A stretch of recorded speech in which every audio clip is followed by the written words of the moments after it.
Hello, I'm Franklin, and this is the Cosmic Watch. For the next hour, we'll be looking at the skies and the astrology that is produced in the sky. And we have a chat room here. We'll be joined by friends who um, will tell us how their week has been going. And we'll try to give them some advice for the next week, the upcoming week, as we finally come to the end of this Mercury retrograde. We have just a couple more days of the real retrograde, but then remember, there's 5 days of shadow afterwards. 5 days before it is foreshadowed, right? And now after the retrograde, there's 5 shadow days of what just happened. We'll be repeating as we go. And here is Peyton saying hello. Peyton, uh, let's see what we can do for you on this Friday evening. I I I see that you are a student of astrology, wanting to learn, wanting to know more about what what is happening. It, if you'll give me your date of birth, Peyton, I will work your birth number, and we will see how things are going for you on this day, which is May 12th. So 5, 6, 7, 8, 9, 10, 11, 12, 13, 14, 15. Today is a 6. A 1 plus 5 equals 6. And Peyton is saying, uh, 2004? Okay. So, Peyton, what I need is the day, month, and year of your birth. Uh, I born on March 11th. I'm 3 plus 1 plus 1. That's a 3 plus 11, and then add in another 15 for 1950. That was the year that I was born. So as we add up the date of birth, which today adds up to a 15, you're going to get that 2-digit number when we add together. Okay, here's Izzy dropping in and saying hi. Izzy, we're here's Peyton is sending us his July, so 7, 8, 9, 10, 14, 5. Peyton, you're a 1, 4, 5. 5 is all about change and adventure and learning new things. And Izzy says 222, 11, 25, 69. Oh, okay. I got you, Izzy. 1, 2, 4, 9, 18, 24. Izzy, a 2, 4, 6, just as today's date is 6. 6 is about looking for the truth, looking for honesty from other people, and being able to see both sides. That's the Taurus influence. You know, the sun is in Taurus still, and the moon sign tonight is in Aquarius. Now, when the moon sign moves into Aquarius, we all feel this need for emotional freedom to be able to tell others how we really feel, what we really want from them. Peyton says, what happened to the Wilbur live stream? I'm not sure. I'm not sure. I'm not exactly sure what. Uh, I'm not sure what you're asking there. If it was technical problems with the streams before, I think they do have the technical difficulties worked out, and we a lot of people want to know how to do astrological readings, how to read the signs, and how to of course do psychic readings with people. How does a psychic know what to tell a person? And it's all because everyone has guides. We have spiritual guides within us who are always trying to influence us in different directions. And it's those guides who very often show us the signs, the omens that we're supposed to follow. And also it's the guides who can control the tarot cards. Uh, there's a deck of cards, and my fingers go across every card uh, every time. And when I feel the energy coming off of a particular card, that's the card I choose. Now, that takes practice. It really does. And if you would rather work a shorthand method of communicating with your guides. And here's Cody saying, hey, Cody's dropping in as part of our chat room here. How have I been? A week of delays, a week of taking one step forward and two steps backwards as this Mercury retrograde is finally coming to an end. But here's the point I was trying to make. If you want to communicate with your spirit guides, all you have to do is flip a coin. If you flipped a coin 100 times, each one of those particular individual flips, it would be a 50-50 chance of heads or tails. If spirit guides can communicate through tarot cards, yes. And if they can blind you to things you're not supposed to see, you drive right past. If they can do these things, then surely they can control if that coin is going to hit yes or no. Cody says, same here. Have been a week of delays too. Funny, the whole retrograde. This time next week, we'll finally be out of this retrograde. And here's Heather saying hello. And how am I tonight? I'm feeling pretty good because the warmer weather is here, and we're in Taurus, where we can appreciate beauty. That's the greatest thing about this Taurus time of the year. And how Izzy is saying, any messages for Izzy from the guides, and that's what I'm here for. Izzy says, are there any messages? The message is you've run out of time to make your decision. This decision you've been putting off. And what your guides are saying is it'll work either way.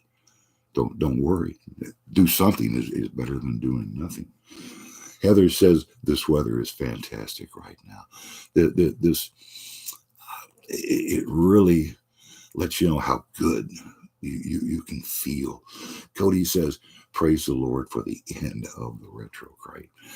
And it really is the truth.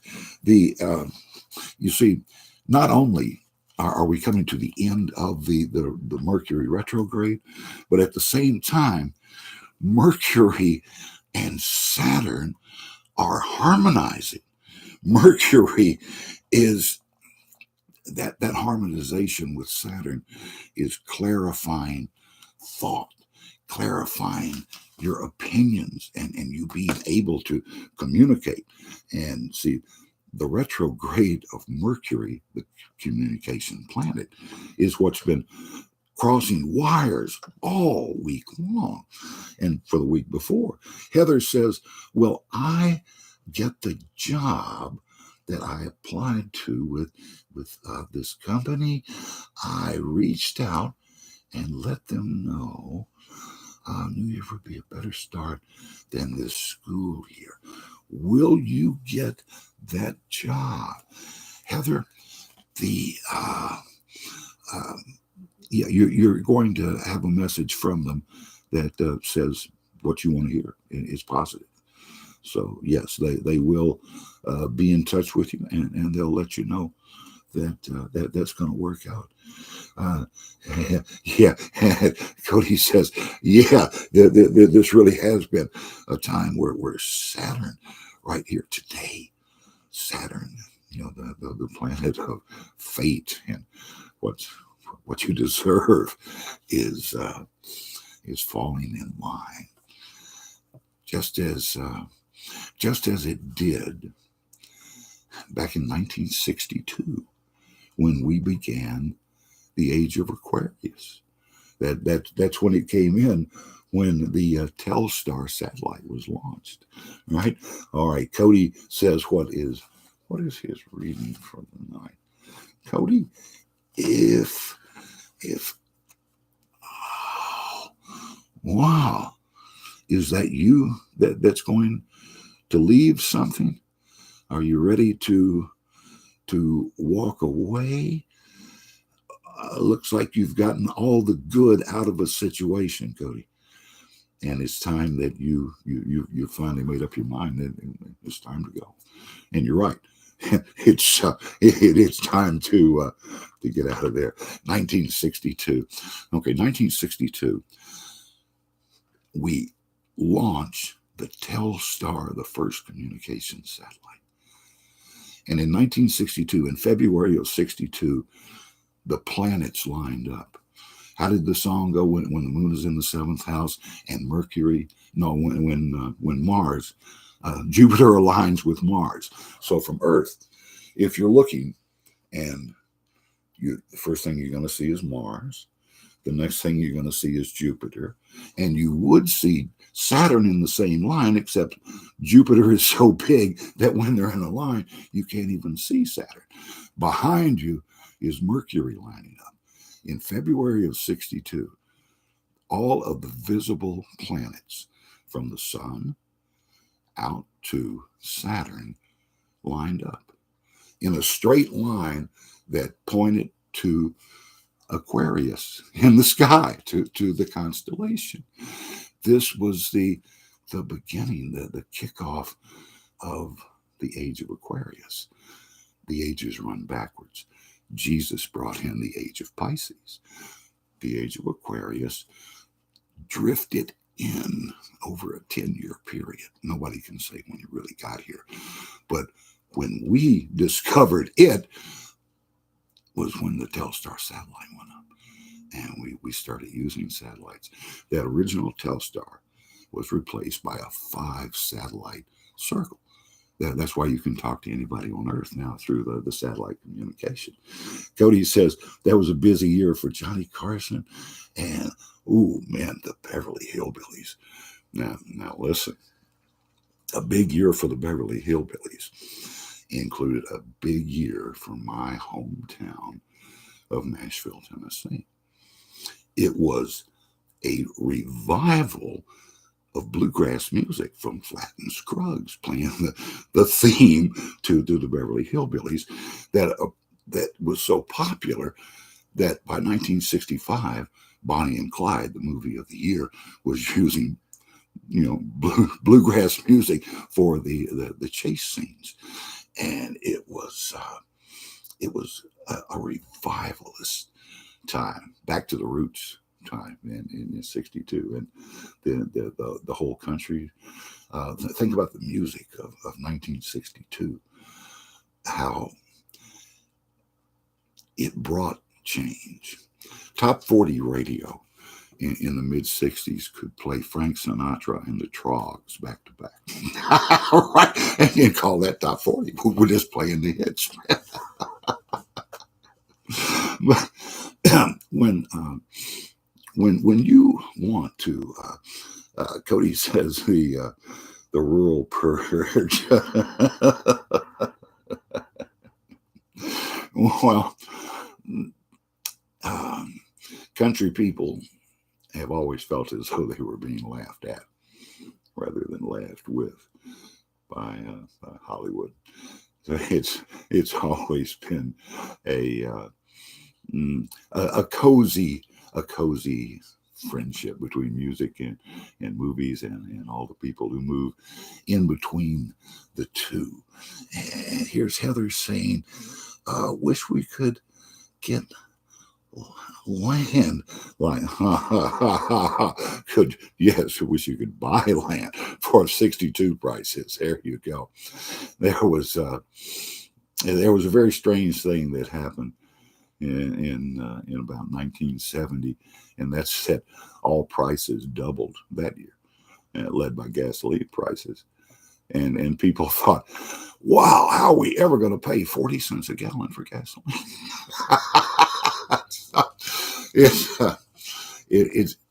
It's nothing new to have prices go wild the way they are now, and for it to be such a free for all and such a time of change that's happening right here in this world, and we're all part of the same world now because of satellite communications, just like we're doing tonight, where we can be in each other's living room and enjoy the camaraderie of people who all believe differently, but all believe in the same concept.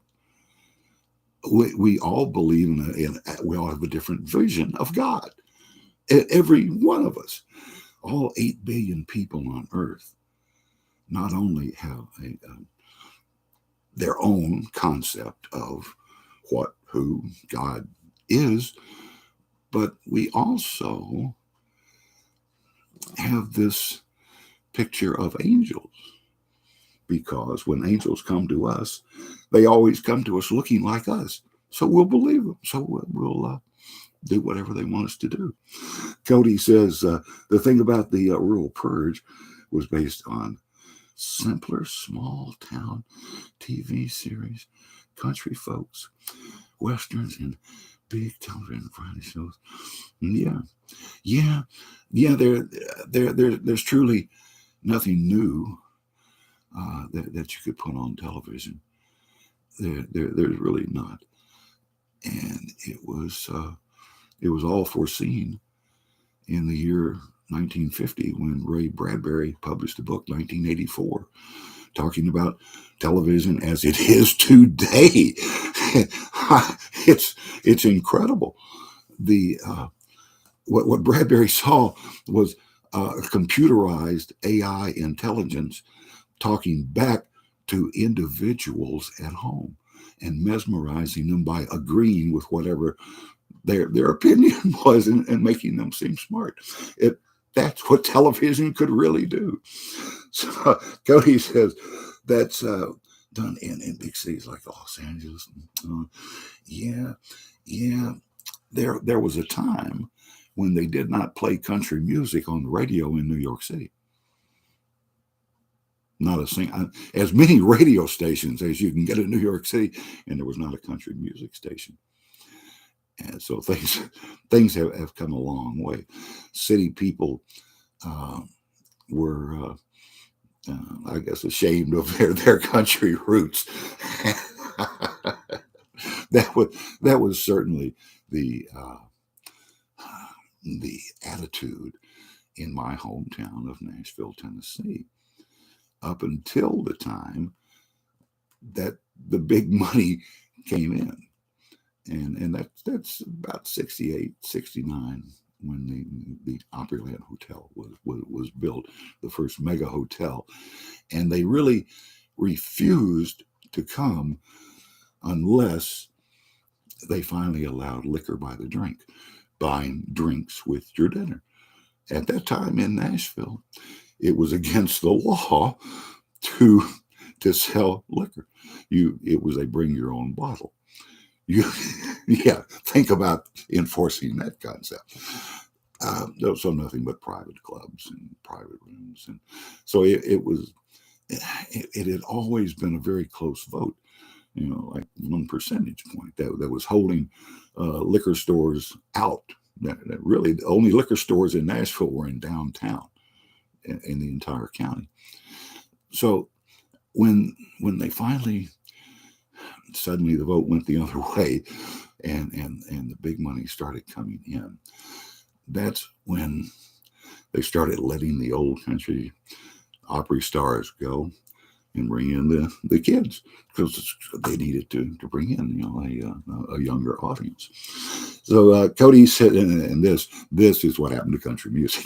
If you've ever wondered, Cody says, I know you remember the Rural Purge TV series ended in the early and mid 70s, and some in the late 70s and early 80s. Television is the trendiest thing in the world. You never have one show. If a show is watched, you're going to have all of the imitators, and imitation surely is the most sincere form of flattery, and it certainly works in the entertainment industry. If you like it once, you will love it twice. So if we look ahead to next week, what is going to be the main factor? What is coming up for us next week is a revealing of secrets. Is light being shed where there hasn't been light before? This is something important, and more I know it'll be in my life. So something is revealed in the next week that is going to open the door to better times. See the garden growing in the back, the vegetation. That's the coming of better times after winter. It's things are going to turn around. Things are really going to get in line, to get back in line. That's why the whole thought of the age of Aquarius had become so real in my mind there. It's a realignment. There's a true realignment that's coming, and all we have to do is let it happen. Let it come into our lives. So what's going to happen first? What's the first sign of this thing that's going to break? Well, it's trying to do two things at once. Two things at the same time brings problems, brings nightmares. That's the nightmare, isn't it? For anyone, is too little time, having too many things to do and too little time to do it, by trying to take care of everyone. Oh my goodness. So if you've been the mother hen, right? If you've been the one who's trying to keep everybody together, it's you're at bat this week. Cody says, like Lawrence Welk, his was KTLA, and the summer of '55, and finally went, oh, wow. Heather says too many things to multitask. And that's the key, Heather. When multitasking is the worst thing you can do.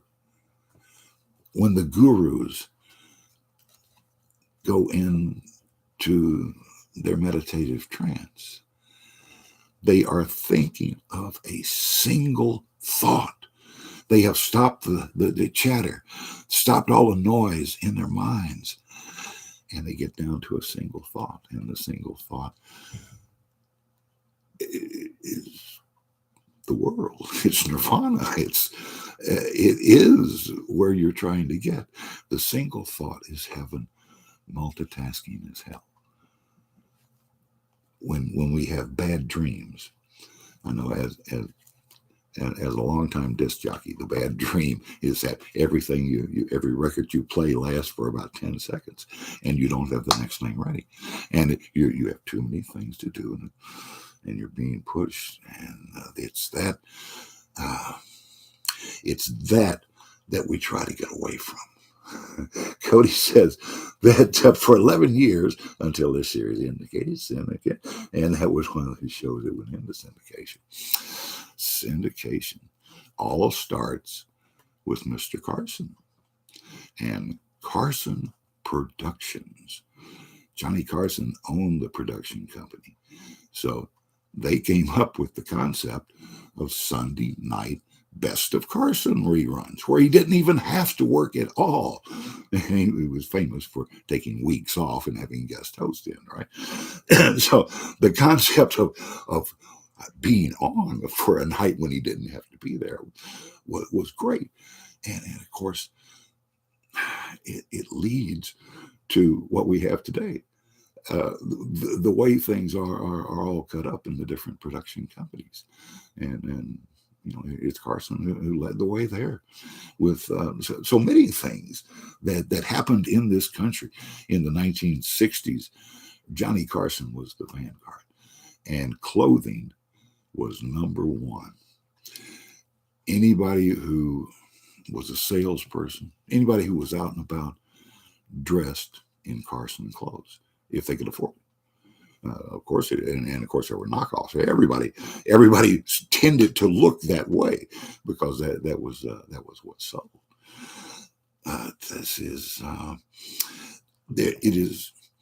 It is possible to influence an entire nation, but it was much easier at that time because there were only 3 networks.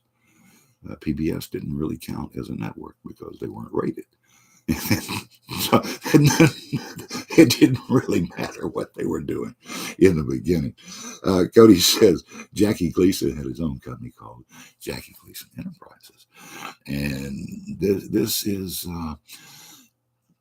the beginning of what will happen a few years later in the record industry when the Beatles start Apple Records and start to put out their own records.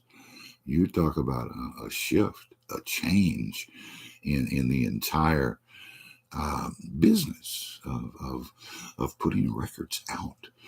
And this is we've actually gone to the next level. John Lennon once did an interview, and he said that his real goal was to be able to put records out once a month, have it like a magazine, because records got old so quick if you tried to write about current events.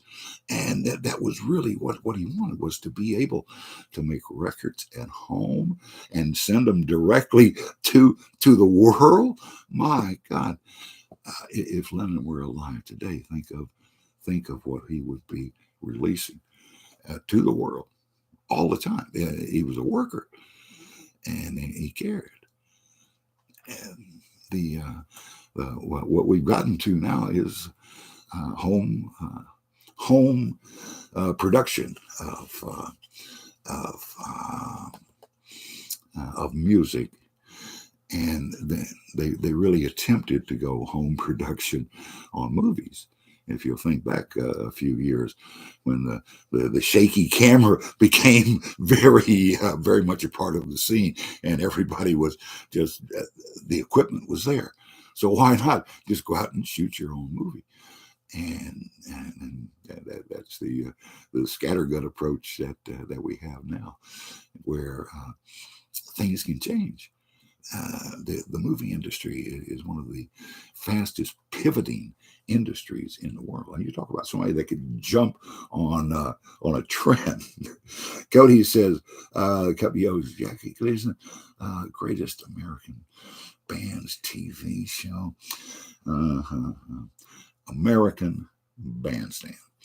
Now there was an interesting show because Dick Clark owned the entire enterprise from start to finish, lock, stock, and barrel.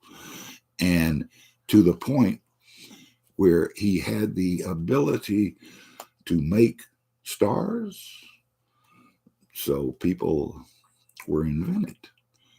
Chubby Checker is not a real person. Well, yeah, I mean, he was real, sure, but his name was something else entirely. Chubby Checker's first record was him doing imitations of famous people. And one of those people was Fats Domino. So the name Chubby Checker was given to this kid by Dick Clark. And his first record was barely made it to the top 40, but it's a wonderful glance at the times of like 1959, when the three top artists in the country, the hot artists that he imitated, were Fats Domino, Elvis Presley, and Alvin and the Chipmunks. Yes. Chubby Checker began his recorded career by doing an imitation of Alvin and the Chipmunks. And then Chubby takes over a song that changes music. The Twist. The Twist. A very, very simple thing, but everybody could do the twist. Every teenager could do the twist. And it was so big that the summer later, they released it again. It was called Let's Twist Again. And again, it hit number one. And the adults took it over, away from the teenagers. Suddenly, there were nightclubs and well-to-do people were doing the twist. So what did the teenagers do? They found a way to call it the slow twist, the third summer. And slow twisting became something that only teenagers would dare to do on stage, as they took back their music. It was a wonderful time, because anybody could be on television. And Dick Clark, as it turned out, there was a scandal on radio in the late 1950s. Payola is what it was called. It was giving people money to play records on the radio.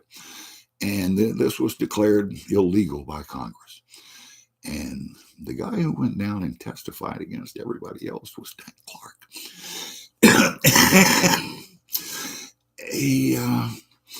He sort of took over the music business at that time. And it was that sort of music, the actors who were putting records out, 62, 63. This is what the Beatles saved the world from. It's music had gotten very, very apart, black and white music. Chubby Checker was one of the very few crossover artists of his time. Can you believe that? It was a thing. And what rock and roll music managed to do in the 1960s was become a part of the revolution that was going on. People getting the right to vote, people uh, getting all sorts of rights, and it was a huge revolution of young people. And the mantra really was, don't trust anybody over 30. And so we all found as we got over 30 that, yeah, it had been right. You do things that you never think you're going to have to do as you get older and you fit into the world. Cody says replacement 1954 for the Gleason show was the Dorsey Brothers stage show. That's one of the very first places where Elvis appeared. Was with the Dorsey Brothers. Greatest American Bands TV show, Salute to Big Bands, Paul Whiteman and his orchestra. The orchestras of 1940 imitated the sound of trains. That boom, boom, boom, boom, boom, boom, boom. It was the beat of trains. And the electric guitar in the 50s was the sound of jet airplanes brought in to the studio, tamed by Les Paul on the 2x4 with a pickup on it, right? And they called that the electric guitar. Music, there's music today for everyone, and I think this is where it was all going in the first place. Everyone having their own. Creating their own music background, just as surely as everyone is making their own movie in their head. And if you're not the star of that movie, you're selling yourself short. If you think your story is not worth being the story, if you think you've done everything perfectly in this life and you're not going to have to come back in another life, what a rare occurrence that would be. That would be Buddhistic, wouldn't it? The Buddha could recall over 300 different lives, and yet he knew that his last one was going to be his last one. His instructions to his fellow monks was to talk to him now, because they would not be able to when he was gone. The last thing the Buddha ever wanted was a religion in his name. He told them, do not start a religion in my name. And this is why Buddhism begins as a totally oral tradition for the first 100 years after the Buddha's death. That's when they started to write things down 100 years later. Cody says, when Elvis went on the Dorsey Brothers stage, it was 1956. Came back in the fall of 55. And the original performances, they really didn't know what to do with him until Steve Allen brought him on the Steve Allen Show and brought the hound dog out and showed a side of Elvis that America fell in love with. I mean, it was one thing to have been the rock and roll star, but when he sat down with that dog and became a human being, it was the start of something big. The man had charisma for the camera, and some people have it and some people don't. They say that's why John Kennedy beat Nixon. He looked better on camera. He was more believable on camera. Cody says, speaking of the Buddha, I went on Amy, that's my daughter's live chat a few weeks ago, and she told me I was one of the 4 brothers of the Buddha. The brothers who stayed home. the Buddha renounced his kinship. He gave up the castles, everything, and to find enlightenment.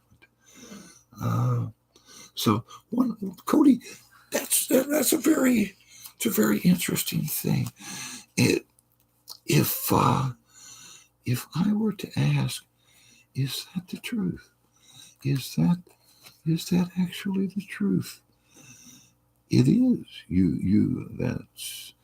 That you're going into battle with those four brothers, one of the four brothers, and not battle at all, is it? You're delivering love. Yes, you did find it. You did find it. Well, that's wonderful. That is. She said I was teaching people how to cook and survival. Yes. The people of that time very often had to move, because of natural disasters. They couldn't find it all. If you had flooding, you had to go to another place. So there was a lot of movement, survival, starting all over again. Think of the cyclones that come across India and can totally wipe things out. You feel the teacher in you. That's what you still have much of today, and to teach survivalist skills. The Buddha has a lifetime where he remembers being a rabbit who jumps into the fire to save starving humans. Same thing you're talking about, saving starving humans. It makes sense. I do love to cook.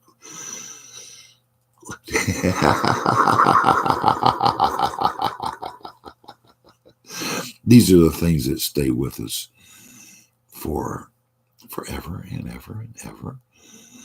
I myself feel as though if I were not James, the brother of Jesus, then I know I saw him die. I'm still frightened by high places. James was thrown off the temple and then beaten to death.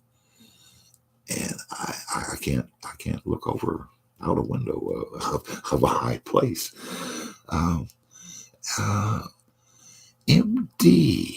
MD says, hope you're doing great. May I ask a question? MD, you certainly can. Yes. Let us know what your birthday is, and we'll be even more specific. If you add your birthday together, add up your day, month, and then your year. Buddha was born around. The Buddha comes into being.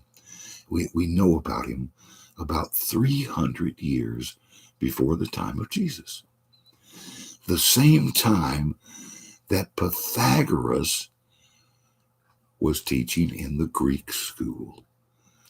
Yes, teaching virtually the same thing. The Buddha taught the middle road. The Greek school of Stoicism taught don't get too high, don't get too low.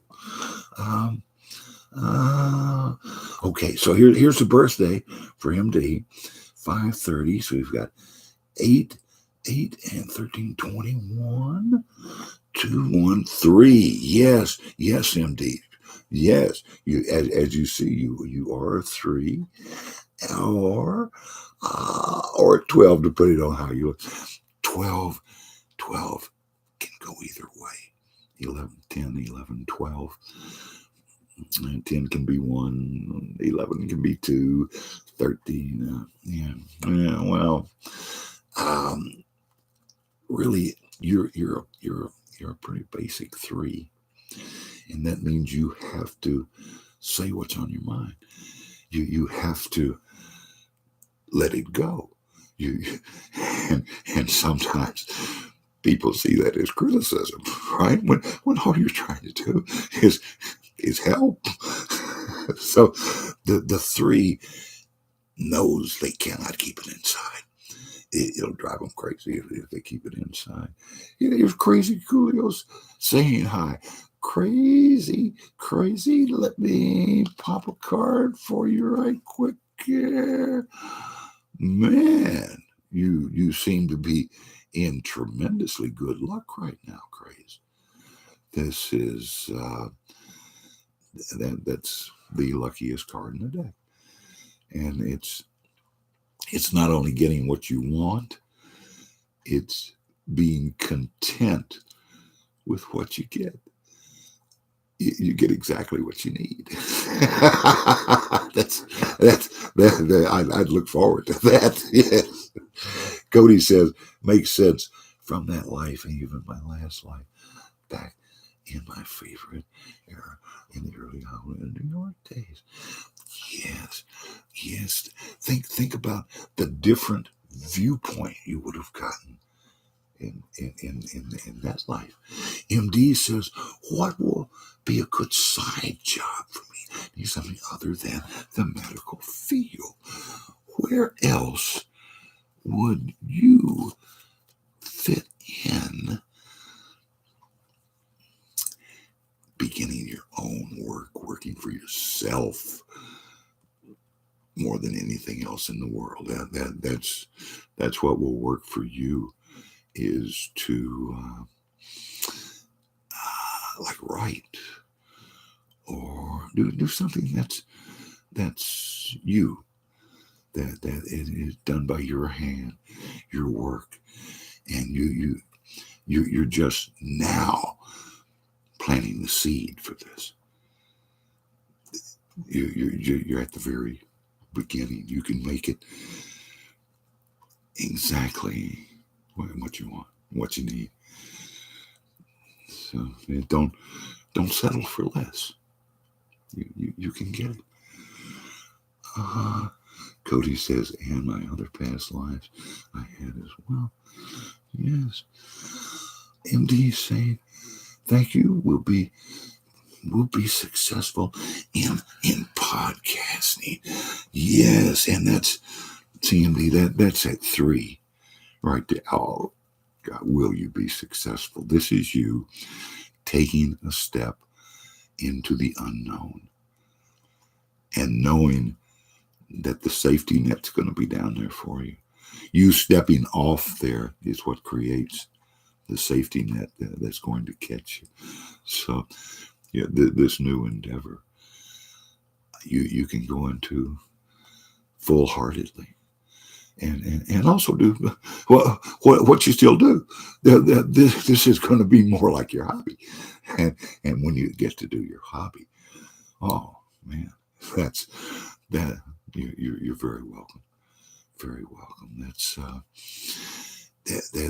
really is working for yourself is wonderful, and doing what you feel, what you would do if you didn't even get paid for it. What you do that makes you lose track of time.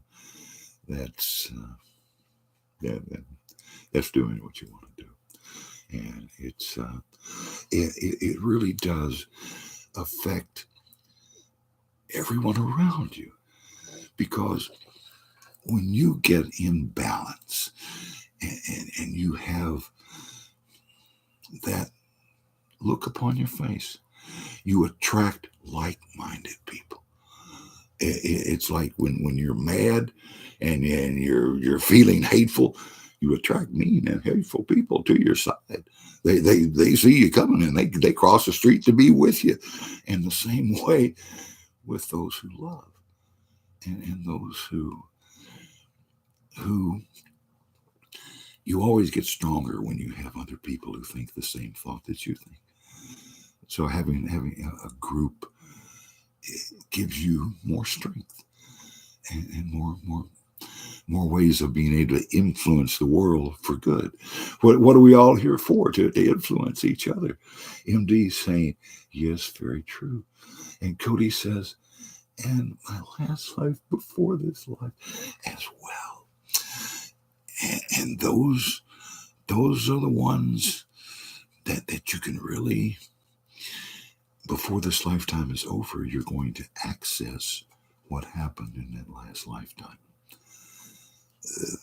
This is the closer that lifetime is to this, the more you're going to use the experience that you just got.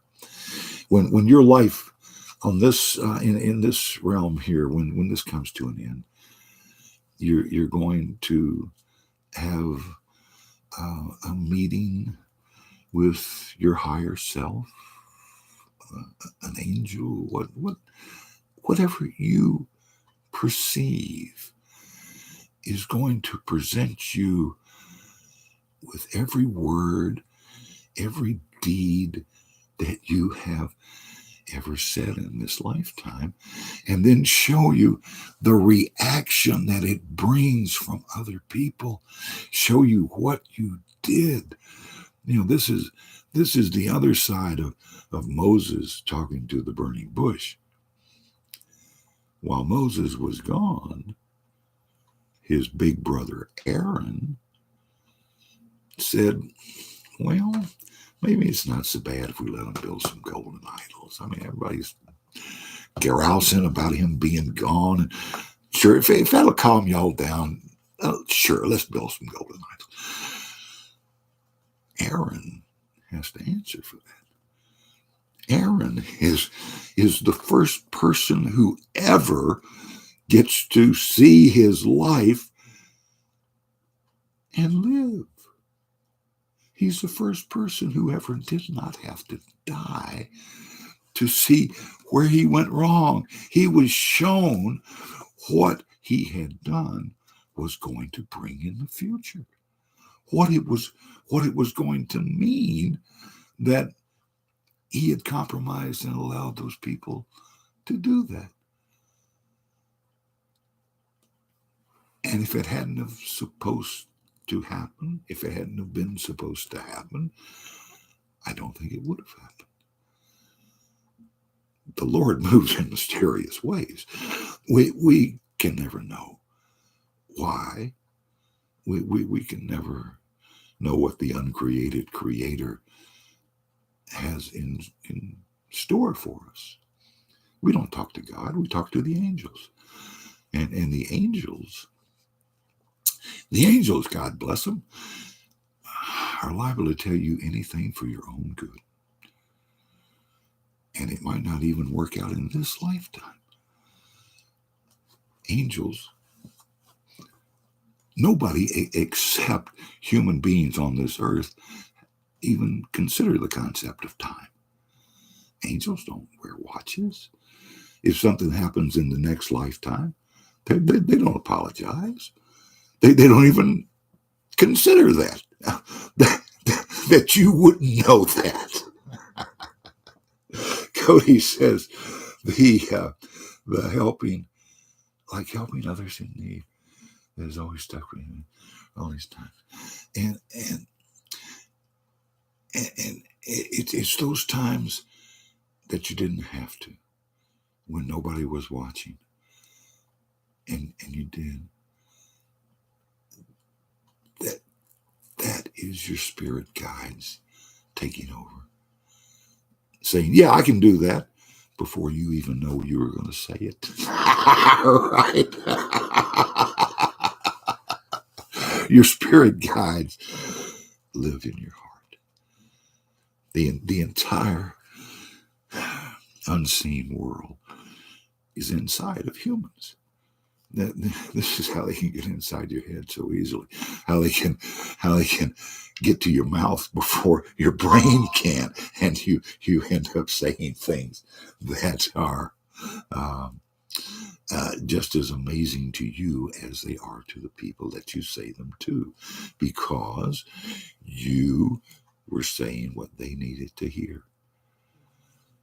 And sometimes all you have to do is walk down the street and be you to appear to be doing what someone else needs to see. everything we do affects everybody else. It's like that butterfly wing flapping on the African plain and turning into a hurricane going across the ocean. Uh, Everything brings something else. There for every action there is a reaction. And so what did Sir Isaac Newton say? He said, if a body in motion tends to stay in motion. A body at rest tends to stay at rest. What he did not say, because it would have branded him as a heretic and probably got him thrown in jail, was what he found is that when a body in motion comes to rest, it stops in a particular place for a particular reason for a particular person. And that's what I believe. And it allows me to believe in myself. Cody says, I told my sister before, I don't come to people, people come to me. And there's a reason for that, Cody. That it's the same as when you walk into a room and you can feel the vibration of the room. And some people are like sponges. They soak up the love or hate that's going on in that room. They could even get sick as they react to the room there. So this is just a way that the spirit guides can come to us, and angels also. And Cody says, always been that way. People come to me,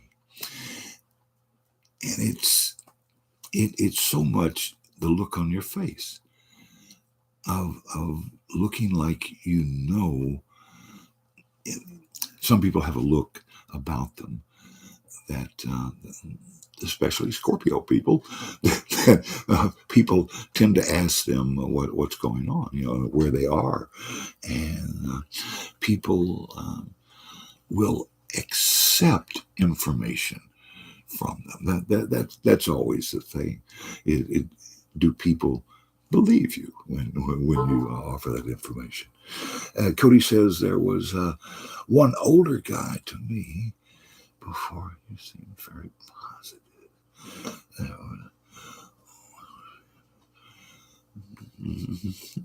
MD says, have a good night and thank you again. And thank everyone. That is our hour for tonight. That's the Cosmic Watch. I'm Franklin, and we will be here again next week. And our subscribers will join us in the chat room, and we will once again see what's going on with the skies. So until next time, same place, same channel. I'm Franklin saying good night and have a good week.